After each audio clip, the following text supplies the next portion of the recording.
Good morning, guys. Hope you all had an amazing Thanksgiving weekend, and did some research over the weekend. And if you attended the session last night, you're more prepared than the others. And so far, pre-market, as you guys can see, the entire market is ripping. It's on a tear. As SPY's up, huge Q's is up, Dow's up. Everything's rip mode. But the question is, do we last? And if it rips, where are the stall points, right, or resistance? And SPY right now, we had a big sell-off on Friday, right here on the daily candle you can see, right? On Thursday, we closed at 470, and then on Friday, we went all the way towards 458, right, which was $12 move difference. Now, we're gapping up pre-market, which is good. I mean, it shows bullish. It just basically means, this gap up to me basically means this 458 zone or 455 is likely to hold above. So SPY is probably going to dance around these levels somewhere around here. Something's going to happen technically, right? Now, today what you want to see is, I do have some levels for you guys based on the ES, the SPX. I'm just going to go over them quickly. The first support or the overnights that we have is 4590 and 4600. 4600 is, so this 10-point zone will act as support and break of it. And if it breaks, right now we're way above it, I think. But if we break this on SPX, then likely more downside. All right, then we likely get more downside. There will be more volatility to the downside then. So this right here will act as support. If the support is broken, 4590, 4600 on SPX, we see much lower. All right, and then we have some resistance points. So let's go over them as well. The ones that we are currently near, I believe, are, okay, I'm just going to go over them here. These you can find in SPX Futures on our Discord Premium and the Spot Gamma reports. First, we have 4631 and 4638, this zone. And above this, we have 4675 to 4700. All right. And 4700, I think if you want to SPY trade, just personally, I think if SPY gets 470, this zone right here, it could be a great put candidate. The reason being is it can probably make a double top here, and 470 will be really hard. There will be some selling. However, if we hold above 4700 and if we go above it, then the sky is the limit to the upside. So it has to be a very tightly managed trade. All right. To know more about these points and you want to read them in details, on our MSL Premium Discord, SPX Futures, just go there and check. And those of you that are watching, however, let me see if I can show you guys the report, or I'll show. We'll go over it after. But anyways, so that's that. And then the Qs, same thing. I won't spend too much time on it. The technical patterns are similar on SPY and Tech, but Tech I see a little disconnect. I hope Qs get all-time highs. Tech holds. Does it happen? Let's see. But for now, our levels that matter is 390 plus hold is a must, and then we have 396, which it basically recovered all of Friday's move. Do we absolutely rip up today? What happens? I have no idea. We do have some things this week. We post a calendar. We have NFP on Friday, like Sachs mentioned. That's non-farm payrolls, if you don't know. And then we have Jerome Powell to testify during the week. And we have more Fed speakers during the week as well. And then Biden, I believe, speaks on Thursday about the variant. Why so late? I have no idea what he's doing. I mean, he should be on top of this. Now, let's go over some of the tickers that I need to cover for today. So like our title says, vaccine stocks are clearly in play, right? Every year, every 1-2 weeks, there's a trend of certain stocks that run. And right now, the trend is of the vaccine stocks. Number one, Moderna. Our entire team caught this play right here. But the only thing is, I personally didn't hold. I also have leaps, and my leaps they're up like 2,000%, right, on this move alone. I sold for break even. I did, I just bought them but sold. But Moderna was called here by T. He gave us a little signal. He bought in Moderna. They took their profits on this little run, right? But who knew that it was going to make such a big jump, right? Some of you held Turkey. I believe you held Moderna. You nailed 1,000%, I believe, on Friday. Congrats. If you're holding Moderna still, I think you're going to be up even more now, right? There's going to be a huge premium increase in Moderna. The only way to play Moderna now, if we want to take advantage of this stock, one thing that you do want to notice pre-market, it's already gapping up above this zone, which is extremely bullish. This is very bullish, okay? It's gapping above this zone. So it's likely, what this basically means to me, is likely going to run all day, all right? It's likely going to run all day based on the vaccine news. and they're likely to develop the COVID variant vaccine in the early stages of 2022, they're saying. Okay, so Moderna vaccine, if this thing is going to be on repeat with the vaccines every year and whatnot, that's a lot of revenue for these companies, man. All right, so just look at it like that. And so today we might get a small dip if we do, and then if it rips back up, and if it's someone that wants to play Moderna, I will probably do vertical call spreads on it. I think that's the best way to play Moderna, by playing vertical call spreads on it. And you can catch this move to the upside. And if Moderna even stays sideways and you do vertical call spreads, you can still make profits on this play. Premiums are going to be jacked, calls alone will be very expensive, and if it does not move into that direction or go sideways, those calls will lose a lot of value. All right. Pfizer, blue sky breakout, right? It's trading at all-time highs. Pfizer was one stock that we covered over and over again, right? We were looking at the 2-decade chart in play. We covered it almost every week, and right now it's opening at all-time highs. The only thing I can say on Pfizer is the sky's the limit, and I'm still in Pfizer. I keep rolling out. Some of you guys might be following me. If you are, congrats. Just manage along the way. I do see 60 coming, maybe this week. Based on these news, we can probably get 60 maybe the next 2-3 days if the vaccine stocks really run. 53 is the only hold I'm looking for my swing position on Pfizer. So even if it comes down $1-2, I'm not worried. For me, as long as it continues holding above 53, 60 is going to come no matter what. I already know this. All right. As long as 53 is held. How long it takes, I have no idea. I will swing position, so manage. And for small accounts, if you're trying to catch a vaccine play, Pfizer is probably the go-to. I think if you have like $1,000 account and you're trying to buy something for 50 cents, then Pfizer is the play that you want to look at. All right. Then we have BNTX. This stock also reacting good, up nicely pre-market, and this can probably see all-time highs faster than so after Pfizer, before Moderna. I think this might see all-time highs. As long as we hold above this 370 zone now, we likely see much higher. All right, we likely see much higher on BNTX. So that's another stock that you want to keep an eye on. And even on this, I would probably do vertical call spreads. And then NVDA is also up nicely pre-market, and in a base, a little different technically. This is in a base, a little different, just holding above these levels. And this stock is unable to break above this 250 zone, right? Or hold above 260, 270 area. This, if it can get above 270, 280, it probably sees 300 very fast, NVDA. So this is another name that you want to keep an eye on. On this, I would also do vertical call spreads. Pfizer is the only stock that I would probably buy calls alone on.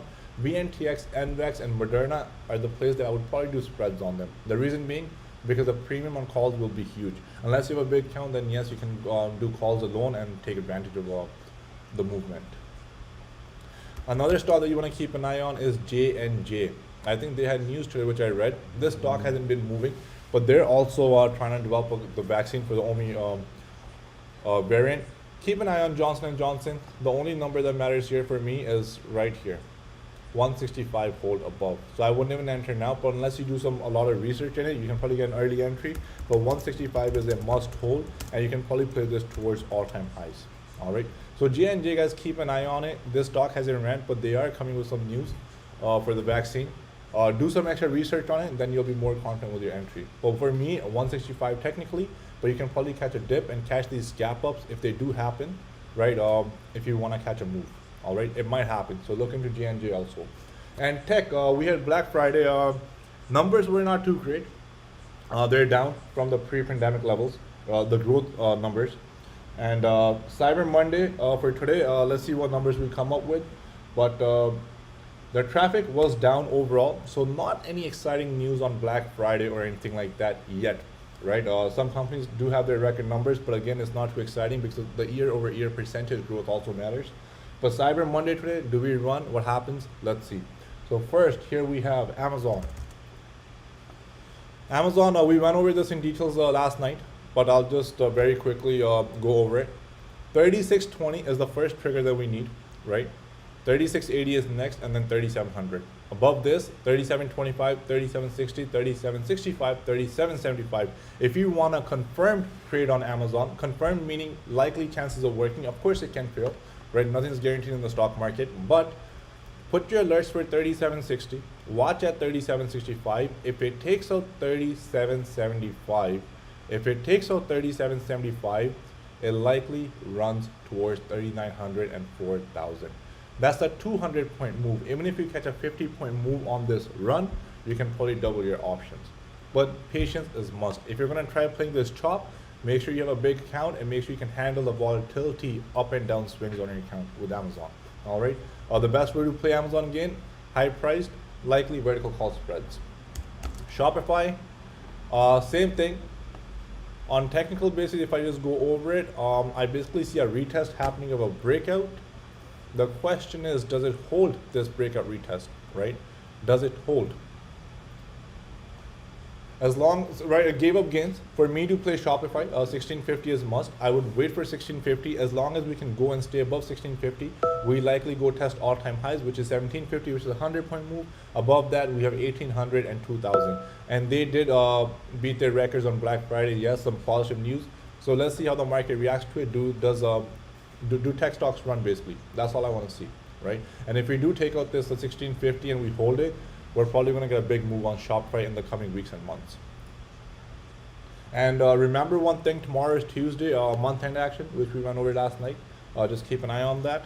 Tesla, it's just working beautifully. I think this is the pattern it's going to make. If it wants higher, it's not just going to keep on going up. It went up. This is a very healthy move on Tesla. This 200-point range that is building is a very healthy move. And the longer we continue to build this, and then we take our 1200, maybe after 1-2 months, we likely see 1400, 1500 on Tesla. All right, and if you want to play Tesla to the upside before that, then 1200 is a must hold, and then we can see upside. But until 1200, it's nothing but a gambler's zone. What does a gambler's zone mean? It basically means every day it can do anything. It can go up, down. That's it. I mean, this is the range that I see on Tesla happening. This big flag type of pattern. And 1090, 1070, these are the magnet levels that it's going to dance around. 50, 100 points up, 50, 100 points down. All right. And to the downside, we do have this support that I've drawn here, which is near 900, which I think likely does get tested in the coming weeks. And of course, you got to keep an eye on Elon Musk selling as well. SC, a beautiful trade. I wanted to go over this last night, I forgot. But SC guys, we're up huge on our calls. We will be up again. We're opening high on pre-market. And I think we do get a touch towards 310. This is the second scale out point at this zone, right? First scale out point was this small rip that we got, because we caught SC right at the bottom right here. And we scaled out, and then we sold some calls against our calls as well, right? To protect ourselves in case it comes down. And I am still holding some naked calls as well. But for me, my first scale out zone is 310. I believe we might get it today. If in the morning the market is strong for the first 5-10 minutes, we might get the 310 fast pop. All right, so that's where you want to manage, and we will be up again. Pre-market should be at the open, should be up 100% again. Just manage your position, because 100% should never go below 70% of your profits. All right, so if you buy a call at $100, just for an example, it doubles to 200, and you still want to hold, you keep a profitable stop loss. So at 170, forget your emotions, you simply lock in your profits. That's it. If you have more contracts, if you have 3 contracts, you sell one for a double. The second one you manage for the next scale out point, and then the third one you hold for the next scale out point. All right, and even on those you put your stop losses as well. All right, so that's how you can manage your accounts. But SC, I do see 310. Then we have SPY Qs. We went over CCL. T, great call on Friday. To buy a dip like this with all these news, with the variant news that we were getting, most people will be like, oh my God, sell airlines, sell cruises. But only an experienced trader can make certain decisions when those things come out. And T, once again, proven. CCL up huge pre-market. There's $1 pre-market high. Opening up big is huge for a stock which is at 17 bucks. If you're in his calls for December 17, the delta on those is 23 cents from what I remember. I think your guys' entry was under 50 cents. So you're likely to get around 73, 75 cents at the open. They might even put more premium into it. So a great call. It is up to you to manage now. CCL probably bottom. And if they decide to hold gains, we do have all the way towards this gap fill, which is 1996 or 1950 plus. All right, but you will be up huge at the open. Just manage your calls or scale out, at least I would recommend. All right, because obviously they can give up gains and or maybe a squeezes. And so CCL, great play. Congrats if you guys bought in with T. Delta, I believe LB bought this, similar situation. Delta needs to hold above 38. 38 is a seller's zone also, right? It is a seller's zone. There's a lot of resistance here, right? But if we can hold above 38, you guys might get a similar move towards 39, 38. So Delta and CCL chart technically is very similar. So they both might move the same. And if you're in both by any chance, please manage, lock in your profits. Don't have too much exposure. I mean, hold some, scale in, scale out, do something to manage your positions. Nvidia, so far on Delta, another thing, guys, we don't have any lockdown news in the States, except the one news that I read today that they're blocking some international flights from certain countries. But if we do get anything to do with North America, internal shutdowns on flights, they can do it. Then yes, you will see a big dip in these stocks again, I think. Chips, I'll just cover one. Nvidia, great, nice little flag. Can we hold above this zone of 310 now? All right. If we continue holding above this, and 324 is the number that was given to you guys way before on this day right here, and the start of the last week, 324 is very, very hard on Nvidia. If we can continue holding above 324, we likely see much more upside, 350 and so on. All right. But for now, I think it consolidates. It's going to be in this pattern, something similar, right? I don't know how accurate my lines are going to be here, but just going to draw you guys something which I see. Right, something like this that I see forming on Nvidia also. It's going to hold in this range for some weeks. But that's what I see. It ran up nice, and then we break out again for the next leg higher. All right, you do want to keep an eye on SMH, semiconductor ETF. And great, can it hold above these levels? Can it hold above this level right here? That's all that matters to me. If I'm playing semiconductors, which is roughly 290, it holds above here, it builds, then we likely see much more upside on more stocks. AMD, a beautiful monthly chart. If we go on the monthly on AMD, tomorrow is the month end, and I think it's extremely bullish. I would probably play vertical call spreads on AMD, and the retest is likely around this 140, 143 level for next month if we do get a retest, which is about a 40% retracement of this candle. And lastly, Apple. Great, monthly looks like it wants much higher. On the daily basis, well, we need 164, was it? 162 hold. Apple, 162 solid hold, and it closed above 164. We likely see 170. So Apple, personally, I will watch for 162. Can the level be held? It's up nice pre-market, and a close above 164 is when I would probably try playing Apple to the upside. All right, at 164. Other than that, guys, thank you so much. The only thing that we can say is just manage your accounts. Don't give up your gains. End the year strong. Not every day is a trading day. Understand what stocks move on certain times. Right now, this Omicron variant is the big news. So vaccine stocks are the ones that are going to be moving and possibly provide us big opportunities, right? And then watch for tech also. Tech also might be strong. And for the first 15 minutes on Monday, it is always wise and the best to watch. Don't rush into any positions. How are you going to predict in the first 5-10 minutes what the market is going to do for the rest of the week? It's a very foolish thing to do. I'd rather miss a move, because most of the times you will be wrong or the market will suck you in. And so good luck. Wish you guys all the best. See you guys in our premium Discord. We'll be on voice chat live every day as usual. And if you're not in, do check us out on Instagram and manage.